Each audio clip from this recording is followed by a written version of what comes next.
చూడండి తెలుగు ప్రజలారా, మీకు ఒక అద్భుతమైన వీడియో క్లిప్పింగ్ని మీ ముందు ఉంచుతున్నాను.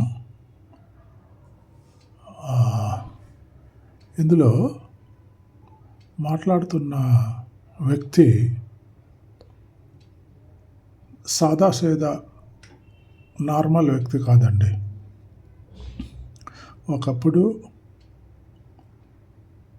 Kakinada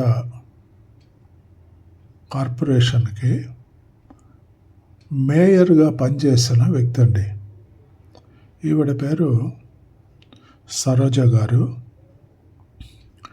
X mayor Kakinada city corporation. ఆవిడ మన సినీ కమ్ పొలిటీషియన్ అవతారంలో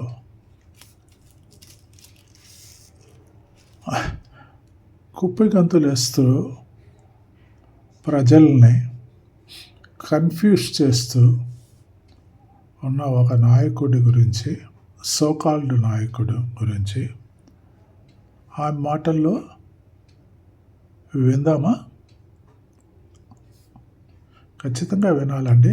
వాళ్ళు వీళ్ళు చెప్పితే వినడం కాదు.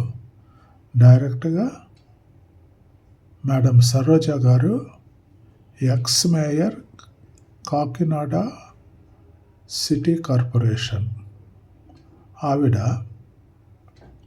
ఇంతకు మునిపే మనం అన్నీ అనుకున్నాం కదా,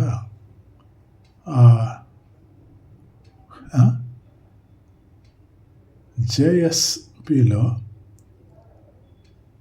ఒక ఫంక్షనరీ లెవెల్ ఆఫ్ కమిటీస్ కానీ, గ్రౌండ్ రూట్లో విలేజెస్కు వరకు, టౌన్ సిటీల నుంచి విలేజెస్కి వేరియస్ ఫంక్షనరీస్ ఎవరు లేరండి. ఉండేదంతా నేనే ధర్మం, నేనే శాసనం, నా మాటే శాసనం అనేటటువంటి మనస్తత్వం పోగులు చేసుకోవటానికి ఏంటో మీకు తెలుసు కదా.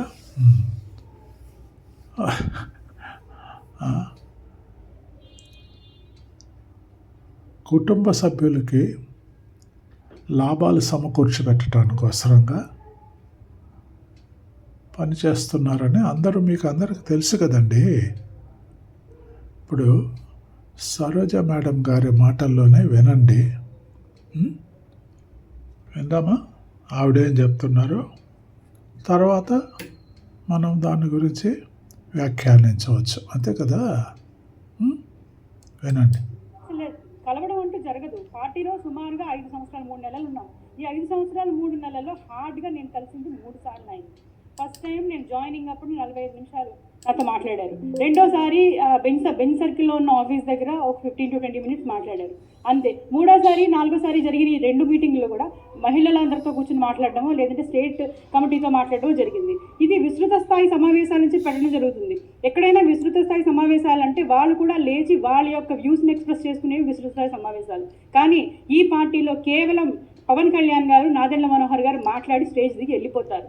మా యొక్క వ్యూస్ తోటి, ఈ కార్యకర్తల వ్యూస్ తోటి, నాయకుల వ్యూస్ తోటి, వీర మహిళల వ్యూస్ తోటి అని సంబంధం ఉండదు. కలవడం అంటూ జరగదు. పార్టీలో సుమారుగా 5 సంవత్సరాలు 3 నెలలు ఉన్నాం. ఈ 5 సంవత్సరాలు 3 నెలల్లో హార్డ్గా నేను విన్నారు కదండి. మేడం సరోజ గారు, X mayor of Kakinada corporation, ఆవిడ గారి మాటల్లోనే విన్నారు కదా మీరు డైరెక్ట్గా. దాని వెనక ఏం జరిగి ఉండొచ్చు, ఎటువంటి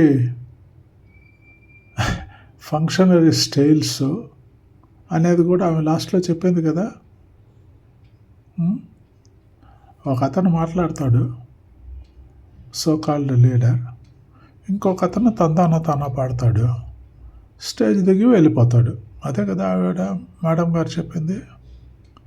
ఎంతకాలం ఉంటుందండి ఇది? ఇప్పుడు కూటమి లేకుండా ఒంటరిగా నిలబడి 2 సార్లు ఓడిపోయారు కదండి. తను నిలబడిన నాయకుడు, ప్రథమ నాయకుడు నిలబడిన 2 చోట్ల కూడా గెలవలేకపోయాడు కదండి. కూటమి పెట్టుకొని కూటమి ఓట్లన్నీ తనకు వేసుకొని సినిమా ఫ్యాన్స్ వేరు, ఓటర్స్ వేరు. మన టీడీపీ ఓట్లు 90%, ఒక 5-10% బీజేపీ ఓట్లు పడటం వల్ల ఏదో తాత్కాలికంగా కొన్ని సీట్లు గెలిచారు, విర్రవీగిపోతున్నారు. ఎంతకాలం మహామహారాజులు వచ్చారు పోయారు, చక్రవర్తులు వచ్చారు పోయారు, సామంతరాజులు వచ్చారు పోయారు. విర్రవీగకూడదండి. తన కుటుంబ సభ్యులకి ఇప్పటిదాకా ఈ జరిగిన ఈ తన షార్ట్ పీరియడ్లోనే ఎంతమందికి అన్ని లాభాలు వాళ్ళ కుటుంబ సభ్యులకే. బిరుదులు, పదవులు, అమేజింగ్ వెల్త్ కానీ ఇటువంటివన్నీ. తర్వాత సనాతన ధర్మ బోర్డు ఒకటి ఎస్టాబ్లిష్ చేయాలంట. వీళ్ళ పార్టీ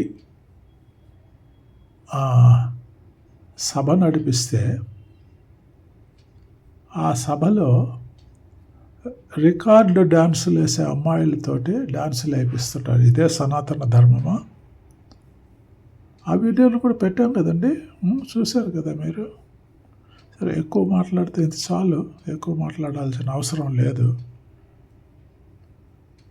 చూడండి, ఆలోచించండి, మీరే ఆలోచించి మర్చిపోకుండా లైక్, సబ్స్క్రైబ్.